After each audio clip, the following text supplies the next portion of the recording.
In Titus 2, older women are commanded to teach what is good so they can help younger women love their husbands and children. On today's show, you'll hear from older women who will share timeless, relevant biblical wisdom and personal, profound life experiences to help answer your questions and teach what God says is good so you can be the wife and mother you were created to be. Welcome to another episode of Older Women Likewise.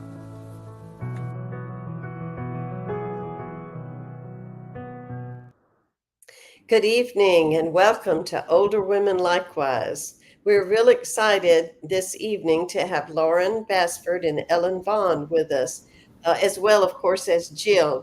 We're partners. We're really in this thing together. So we're glad to have you with us too, Jill. So Ellen, we're excited about the lesson that you're going to lead us in tonight.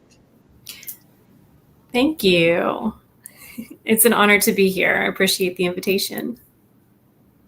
So I have been on the show before, a handful of times. Ellen, I think this is your first time, right, Ellen?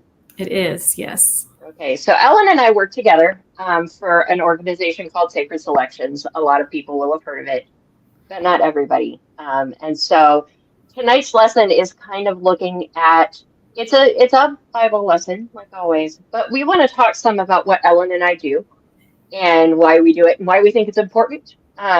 Because what we do is help brethren help each other by helping people fund adoptions into Christian families so that families who wouldn't be able to afford adoption before can do so with the help of their brethren. So what I want to talk about tonight actually starts with the story of Ruth and Boaz. Ruth and Boaz isn't one we typically think of when we're talking about adoption. I don't think anybody in their family was really officially adopted.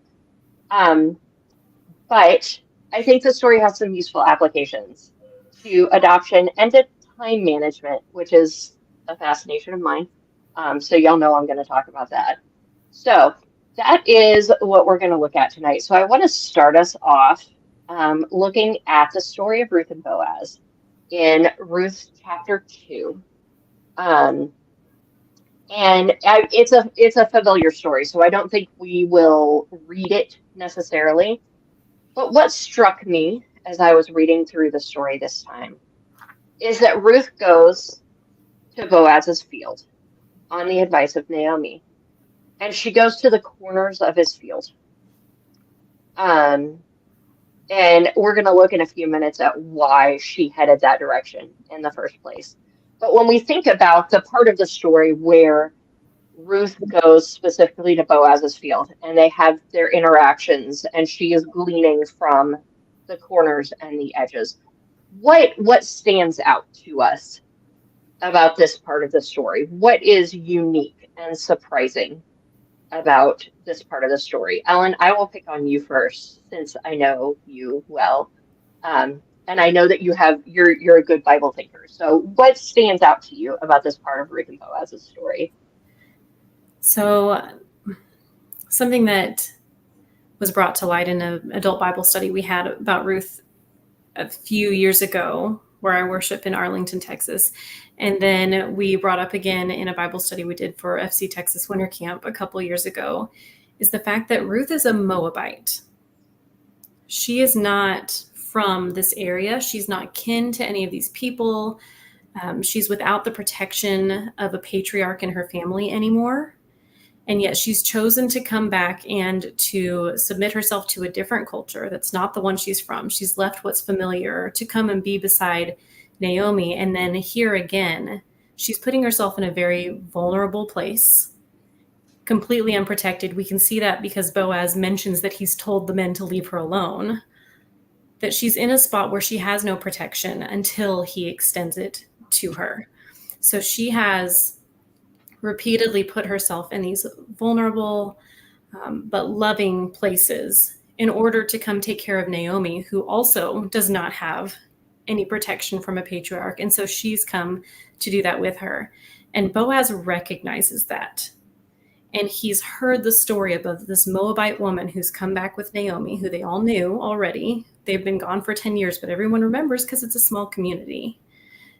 And just the fact that he instantly, without question, is saying, stay here. I'm offering you protection. I'm offering you water. You need rest. His generosity, without question, based on her reputation. The combination of those things makes this story so beautiful to me. I love it. I love it. I had not thought about Boaz's unique position here as someone who sees the need and steps in and does something about it. Yeah. Miss Ila, how about you? What do you see in this story? My husband has been teaching a series of lessons in our congregation about finding Jesus in the Old Testament. So, of course, I'm looking at Boaz as a type of Christ, and Naomi as well as Ruth as a type of the church. Here, Boaz puts his protection, gives his protection to Ruth, just like Christ does to us as the church. And so, I mean, that was the one thing I was thinking, because like I said, for months now, we've been finding Jesus in the Old Testament. It's fascinating. I mean, it's a wonderful study. But anyway, and Ellen brought it out that she was a Moabitess. She would not have known or had it as an expectation. Well, we won't starve. I'll just go out and glean.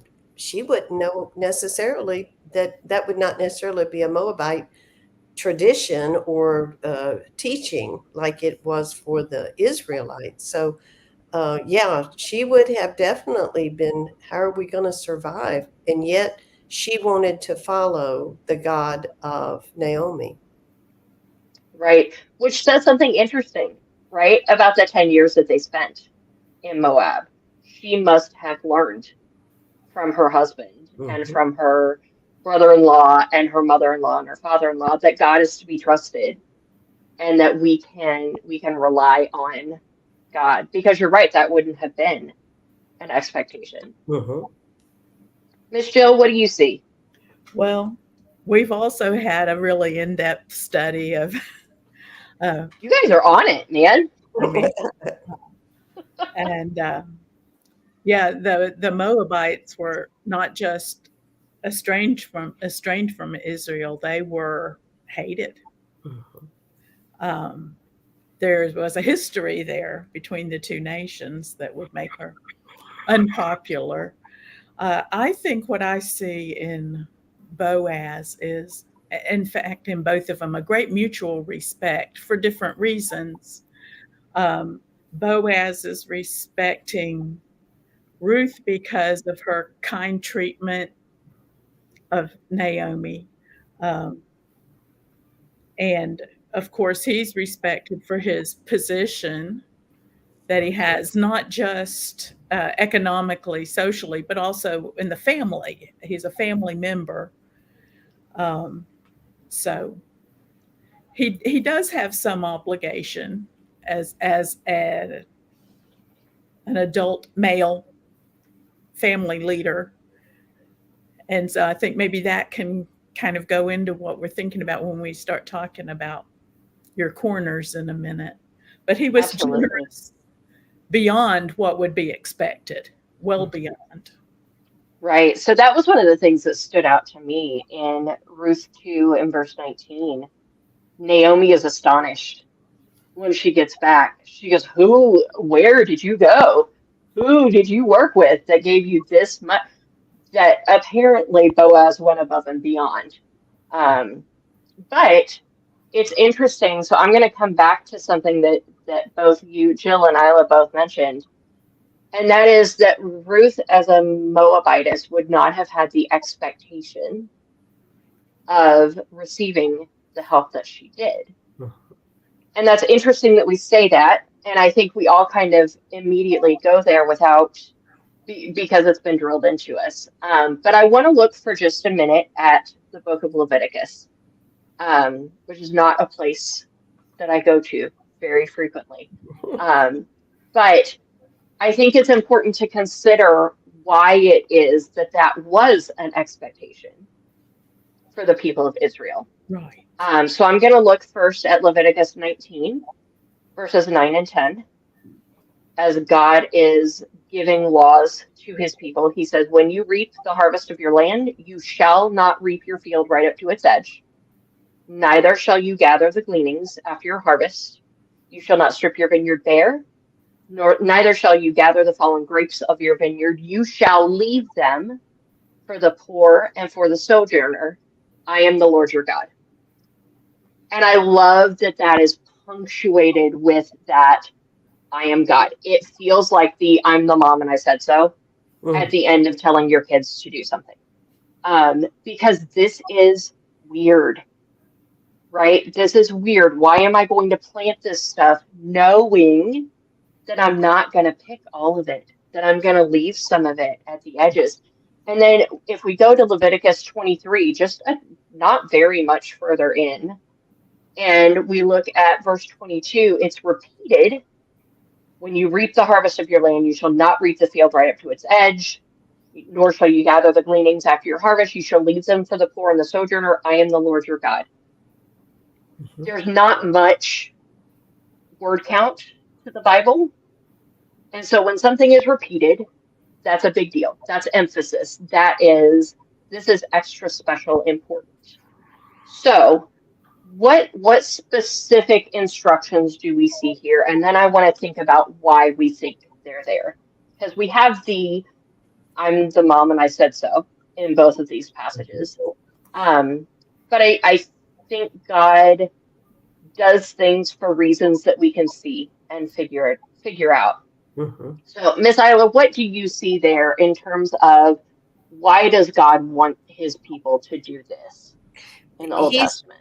He's telling them to leave purposefully for the poor, for that particular reason, to leave it for the poor. And for me also, I see for the poor to have dignity in their life and it's not like gather everything and then go take some to the poor. No, it's you leave it there, then they can work and they can get it. Of course, they're not earning it because they didn't do all the work of raising it, but at least they do have the dignity of work in taking care of themselves.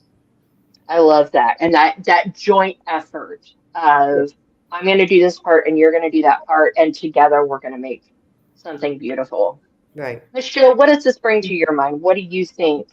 I'm kind of looking at the broader context of these two places where we see it in Leviticus, and the point is being made that God is holy. It's not about your field and your grain. This is a system that, like Ila said, has been put together for God, for him to provide for all with dignity. And, we are agents of God. God's people are his hands. And this is how God provides for those who have difficulties in their lives. And there's Absolutely. no judgment about why are you gleaning in my field. Yes. It's there for you.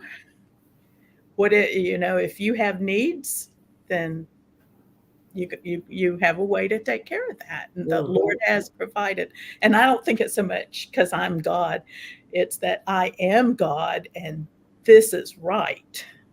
Yes, yeah. Absolutely. Holy. And two, it makes the point that, yeah, you went and you planted the seed and you did this and you did that, but it didn't grow because you did those things. It grew and you have a harvest because I'm God.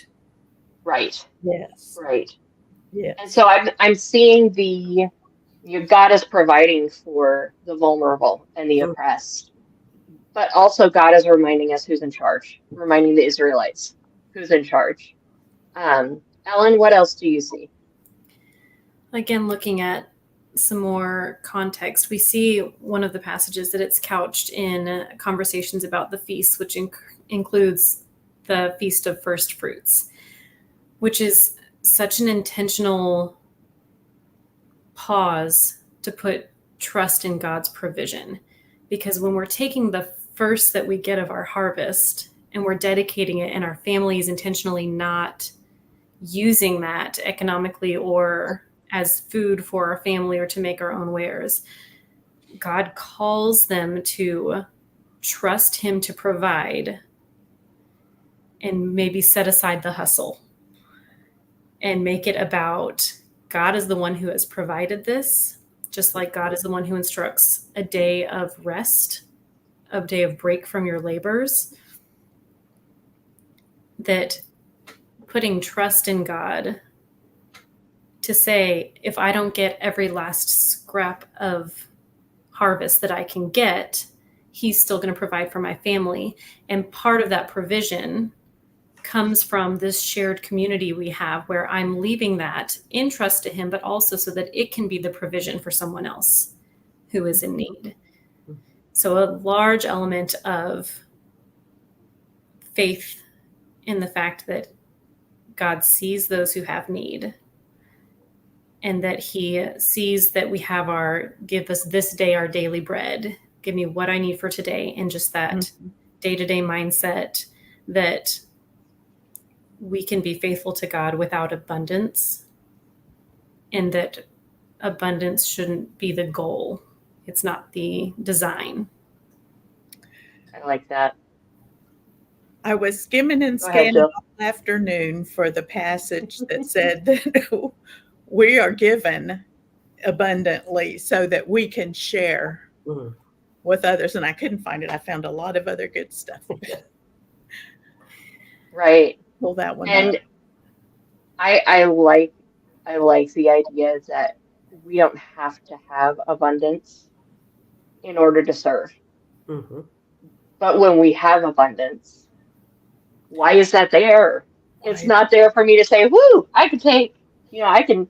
It's like the parable of the guy who builds the bigger barns. Right. He says, I can rest at my ease. I'm good.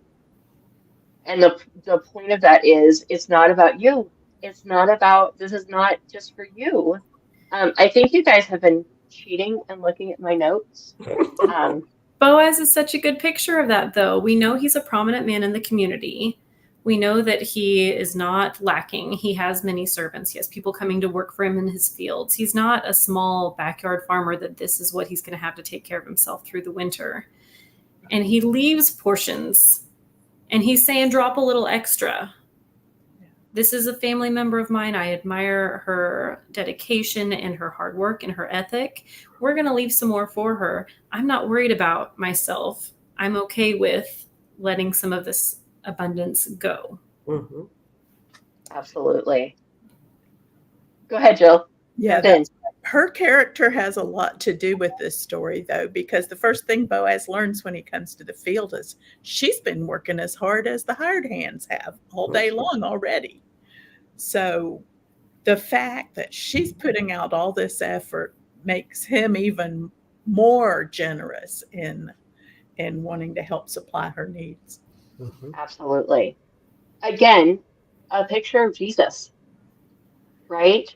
Yeah. Jesus sees our love for him and our determination to do what he asks us to do. And he's like, I love it. Here, have some more.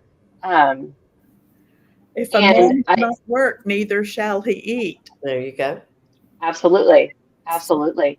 Yeah. And I love that Ellen took us to the Sabbath. Sabbath is one of my hobby horses, because I think that's part of the point of the Sabbath shows up in this context. And I think part of the point is, when God institutes the Sabbath, he says, you get extra manna. No, it's going to rot. On the sixth day, you get enough, and I'm going to make sure that you're taken care of. And you are going to see that you can rest, and you can take a step back from the hustle, and you can know that I'm going to take care of you. Mm-hmm. Yeah. And I don't think it's accidental that this shows up in the context of the Sabbath as well. So let's turn this to us a little bit at this point, because we've been exclusively in the Old Testament up till now. So I personally do not have a field. Corners or no. I don't even have a garden because I live in Southeast Texas and nothing grows anyway.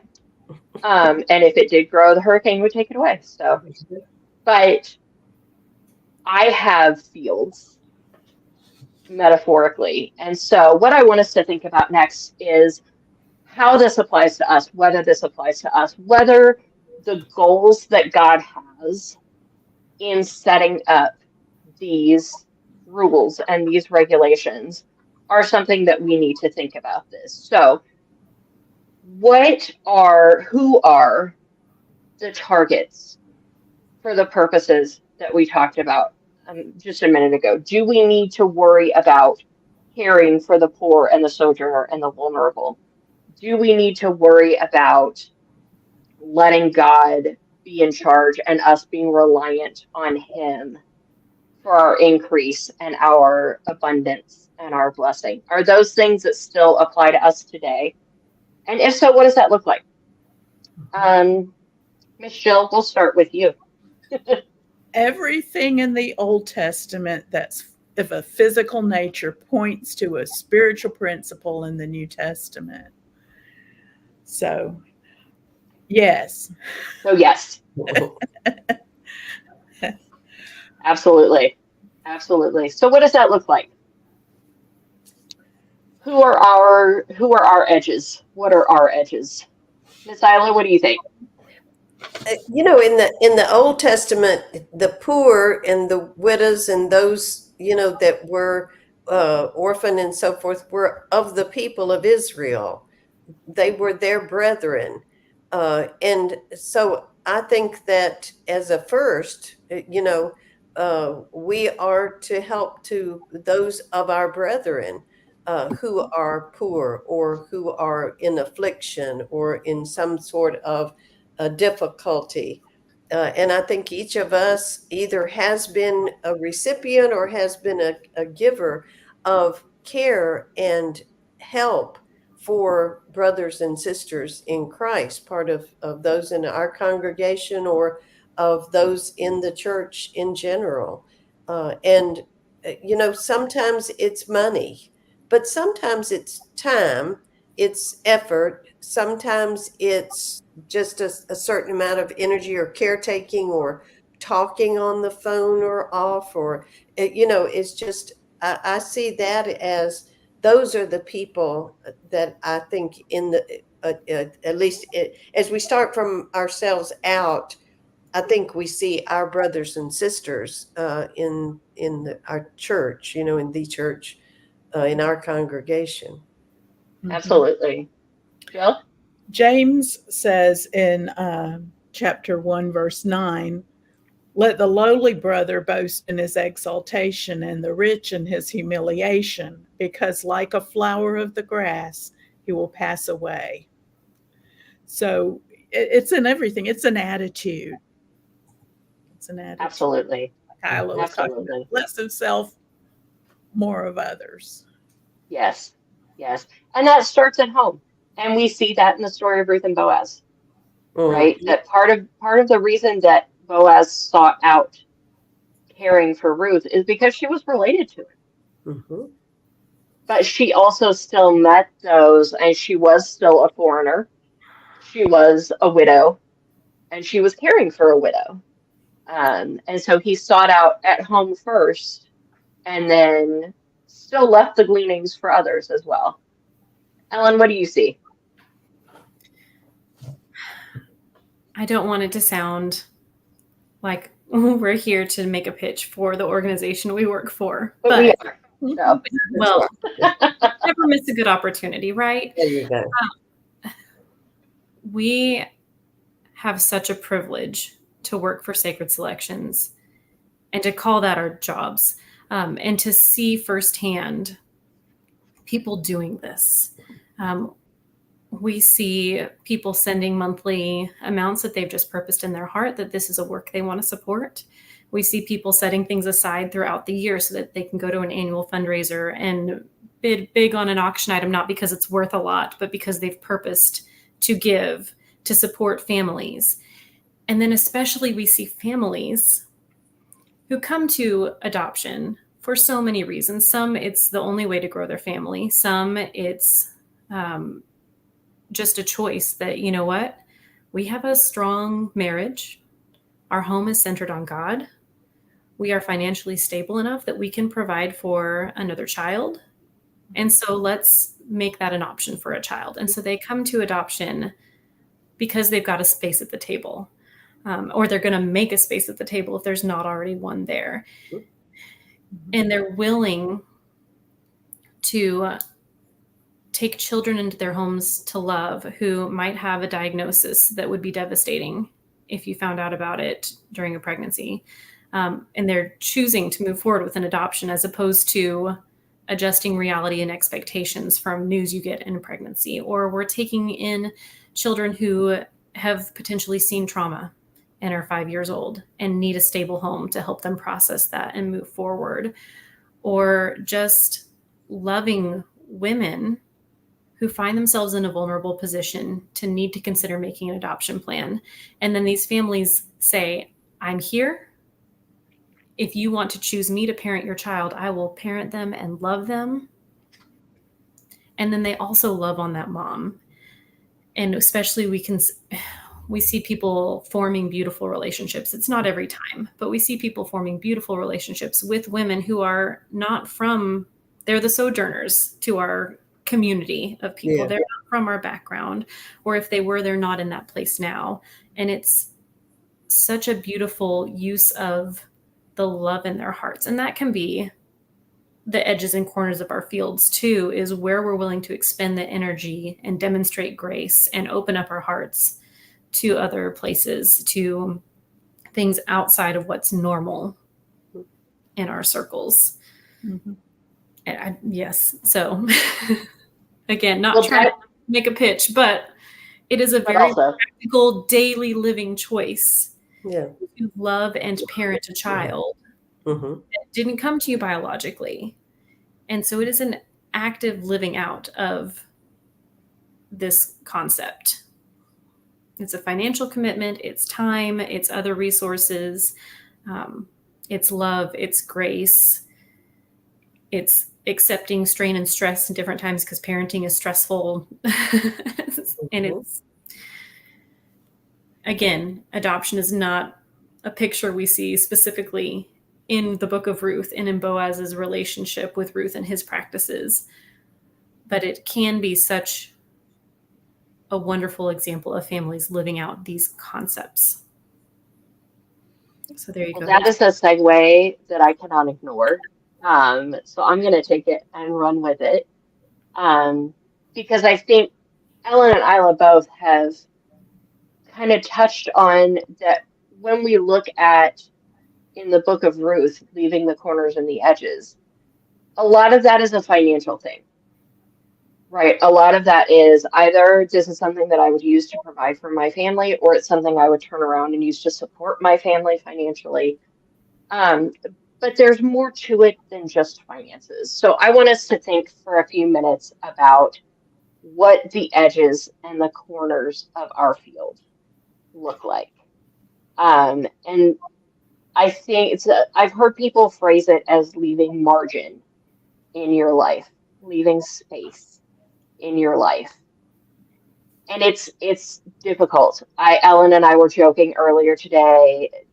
We are not the people to talk about leaving space in life, because I'm not very good at it, and Ellen isn't either. And I don't think I'm speaking out of turn to say that for her. Not at all.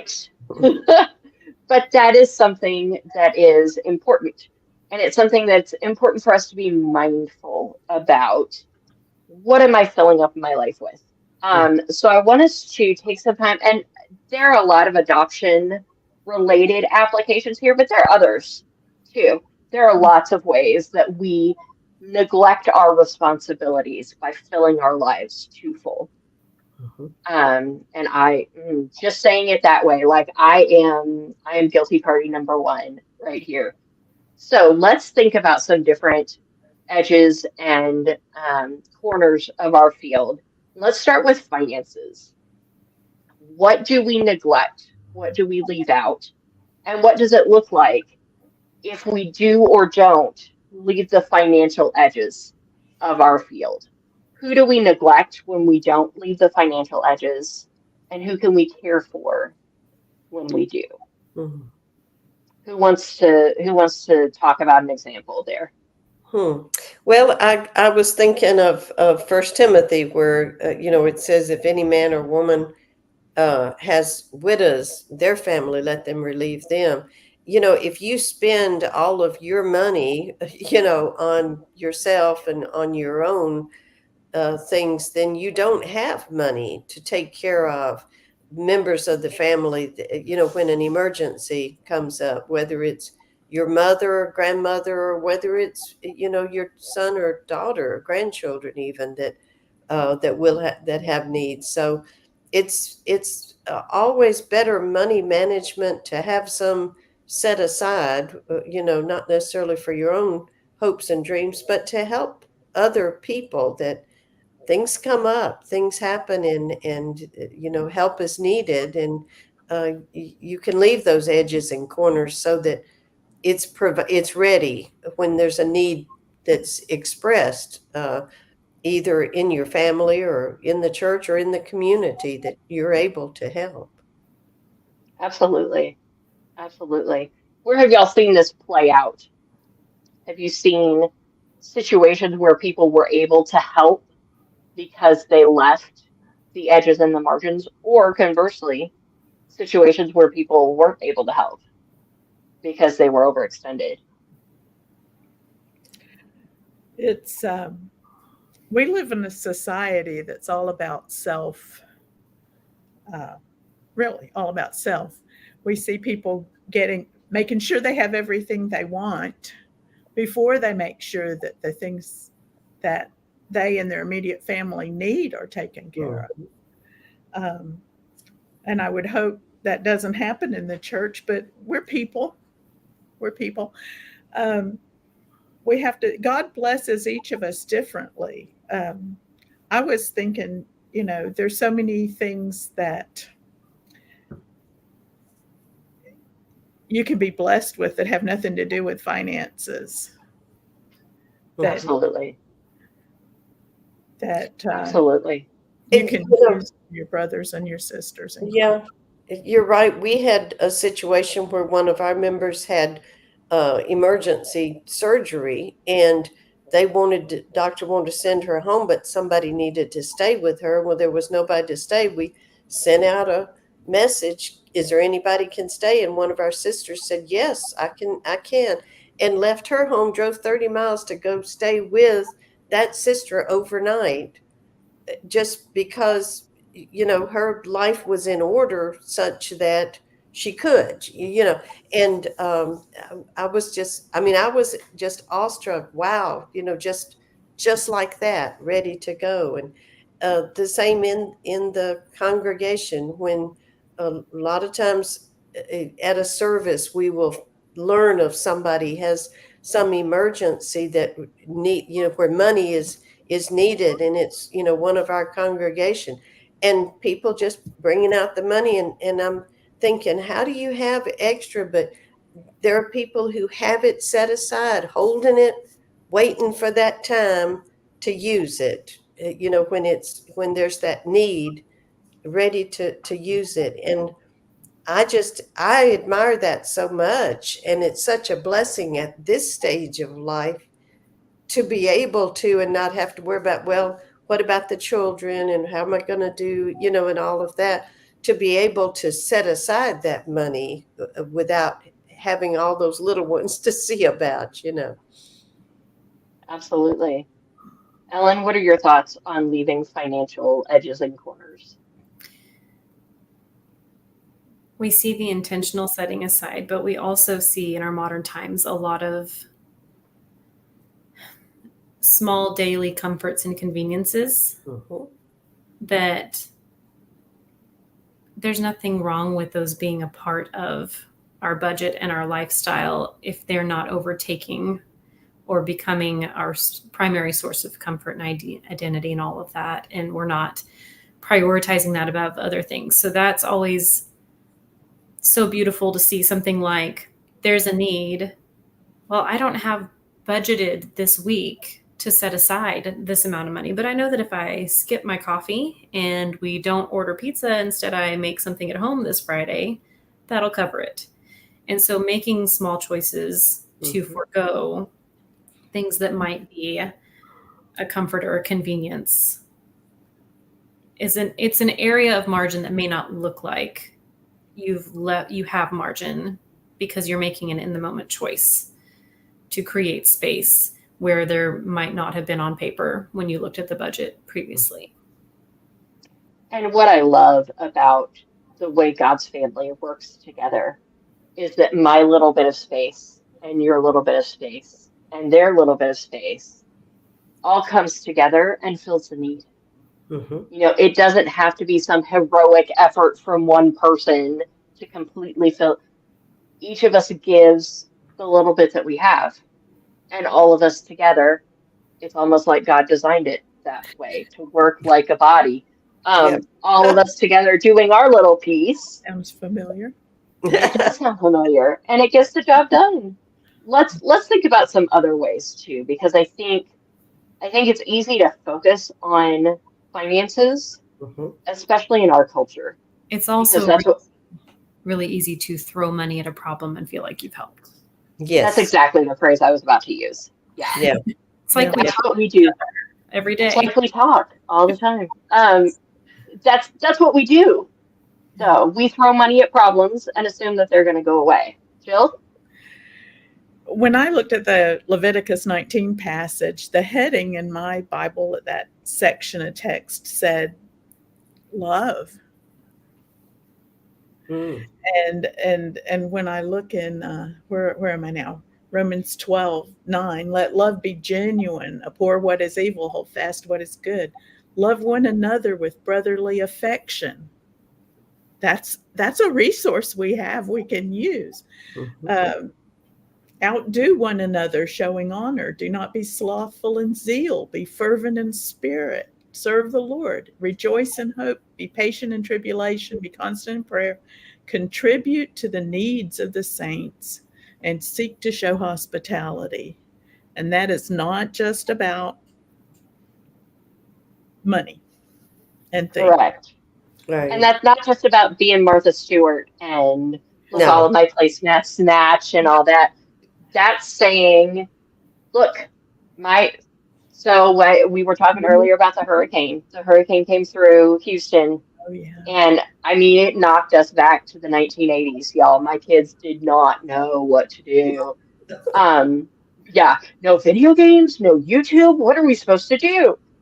Go outside and play kickball. That's what we did.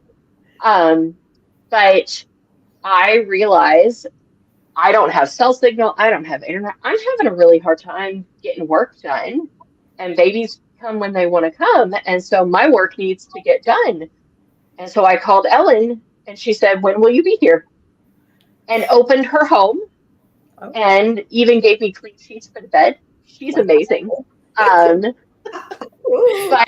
it was things like the bed needed clean sheets. But things like that where, Ellen would not have said, my home is perfectly ready. Ellen has 3 kids. Her home is never perfectly ready for guests. But that's okay, because she offers what she has, and what she has is beautiful. So let's think together about some ways that we see that we can leave edges and margins like that and care for the people around us, maybe in non-financial ways. Yeah. Ila, what does that look like? For me, sometimes it looks like calling or, and just say, how are you really? Or accepting that call. And are you busy? No, have a thing to do. What can I do for you? And listen as someone talks. Sometimes it's just that much time. You're at a distance. You can't actually physically be together, but you can be together on the phone and talk and pray and cry and laugh together and spend an hour on the phone. To help that sister or that brother through a difficult time.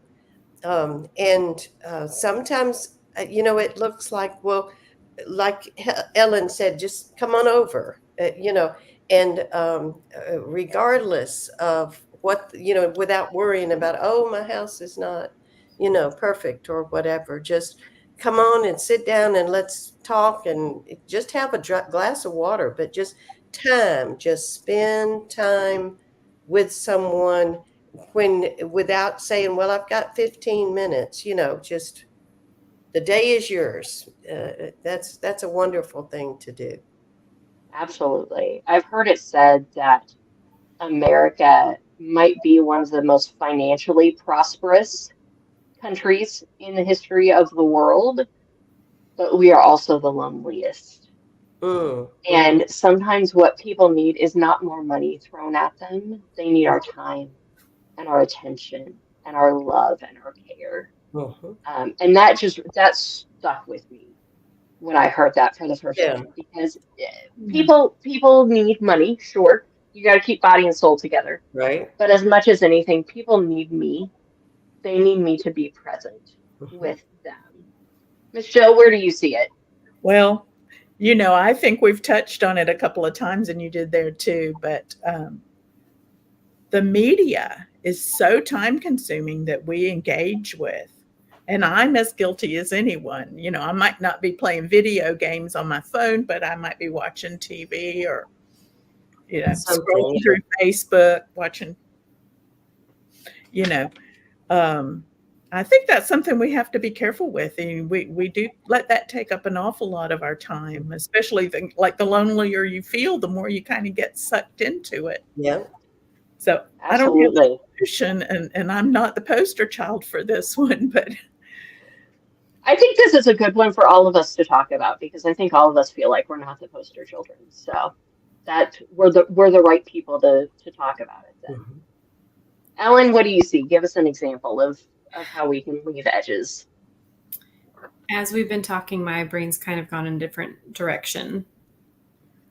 But in thinking about expectations that we have for ourselves, mm, because as you so accurately expressed, my home is not one that I maintain to the point that I'm always ready for guests with a nice tidy home all the time. I have 3 kids and I let them live in it. And Mm. I work and my husband works and we work from home. And sometimes that makes it harder to keep house, which is not what I anticipated when I started working from home. okay, But I have to throw in a commercial here. My sister has a sign that says, "If you came to see me, come in. If you came to see my house, make an appointment." I Oh, I absolutely, like that. I love absolutely. that. That's good. Sorry. But it's been an intentional practice to let go of the idea that it has to be at a certain level of tidy before people can come in, or people outside of a certain circle can come in. And that creating that, or letting go of that expectation, opens up the margin for more hospitality. Mhm. We're allowing more people into my home without feeling shame or embarrassment or having to apologize the whole time, and welcoming them into our real life in a closer way to say, yep, it's a mess and the dishes are still on the table from breakfast, because that's how it is. But you're here. We love each other. We would love to love you. Mhm. So just kind of creating a margin in my own mental picture of what I think my life should look like and what I think it should look like to other people. And then also giving that to others if I'm going to somebody's house, and not holding judgment for things like that. Uh, and I think also this idea of margin for the picture and the expectation of how I think my life will look. Again, I can't not talk about it. Is very much a part of the lives of the families that are adopting children from backgrounds that they only know so much about, Mhm. with only so much medical history known, and taking on the fact that we may be longtime caregivers. We may not be empty nesters, or we may not be empty nesters for longer than what we had imagined our life to look like. We may be facing different types of challenges. But all of those things are also just true of all parenting. I just think that when families approach adoption they are opening themselves up to a higher possibility of that and an acknowledgement that we know that this is sometimes part of the package and we're still going to love this child. Mm-hmm. So we talk a lot about how adoption pulls away the curtain where we think we have control over our lives. And people walking in faith on this journey are doing that. What you were saying reminds me of it's, I don't know what it's from originally, but it's like I planned to go. I thought I was going to Italy, and I made up. I know you've seen that one, yeah. But I ended up accidentally in Holland, and I'm just like, Yes. I didn't want to be in Holland, but now I can't leave. I don't have money to leave. I mean, in part of the scenario, and you kind of look around and, well, it's not bad. I think I can live here. This is pretty good. Um, and you it's not what you planned, but it's what you have, and you look for the good rather than looking for the bad and complaining. Boy, it works really good when you get old too, because you don't, as you get older, you don't know what's coming, and you didn't expect that exactly, but here I am now, and make the best of it. That's so true with children. I think sometimes even when they're born and we think, oh, this is the way it's going to be, we're just kidding ourselves. It's going to be what it is. And regardless whether you think I'll adopt and it'll just be, picture book pretty, or as the problems, and sometimes knowing the problems doesn't mean that you know the outcome either. We have to go back with God. I don't want to paint a picture that every time a family adopts, they're running into crazy obstacles.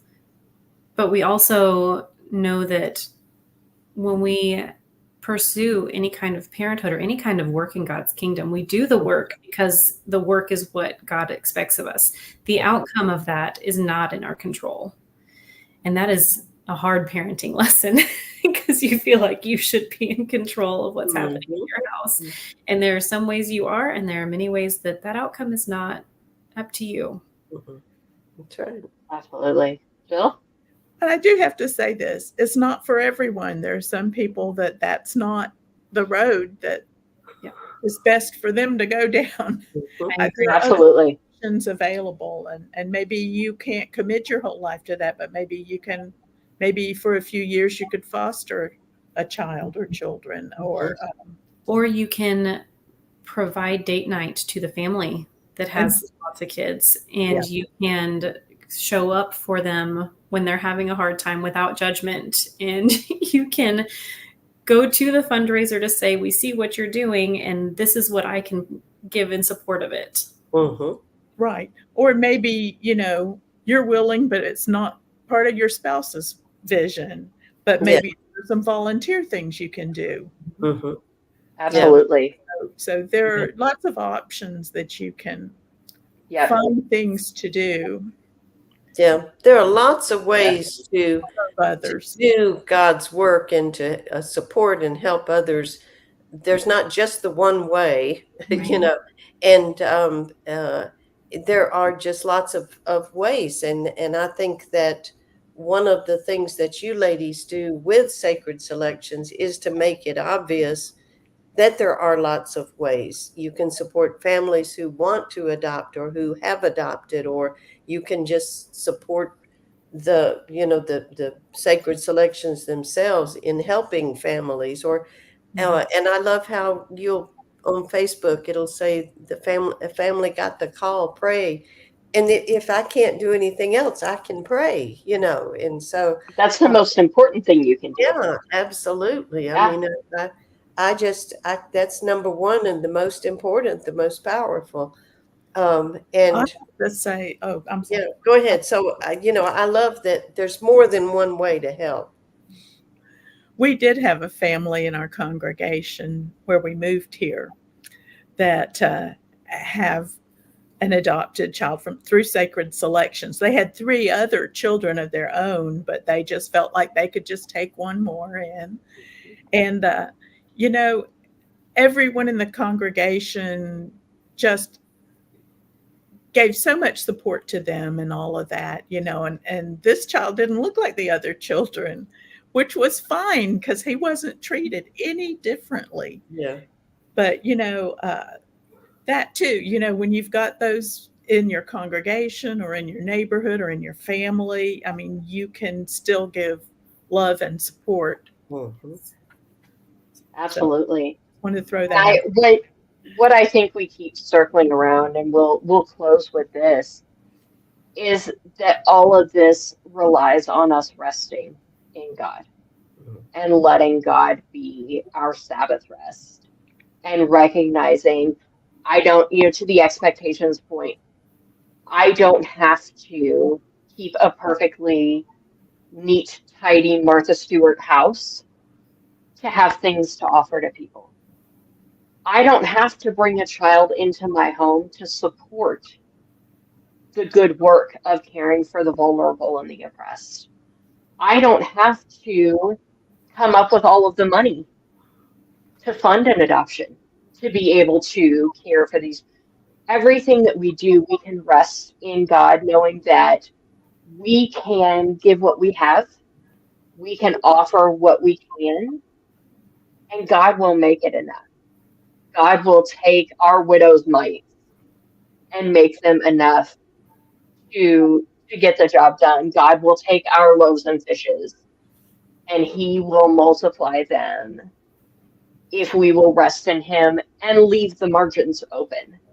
And I think for me, that's what I keep coming back to is, in order for any of this to happen, I have to be mindful about letting God have those margins and resting in that and in him, and knowing that he'll take care of it. He'll take care of me. I mean, y'all know, and I think a lot of our viewers know, I have to rely on God. I'm in a position in my life now where my margin is not what it was. And it's tempting to just hoard and hold on to everything because I don't have the security that I used to when I had a husband that I knew would take care of me. But God is the husband to the widow and the father to the orphan, and God is the one who takes care of those who are in his care. And he uses us to do that and to support the people who need it. So, ladies, I have really enjoyed our conversation tonight. And I'll put in the shameless plug this time, Ellen.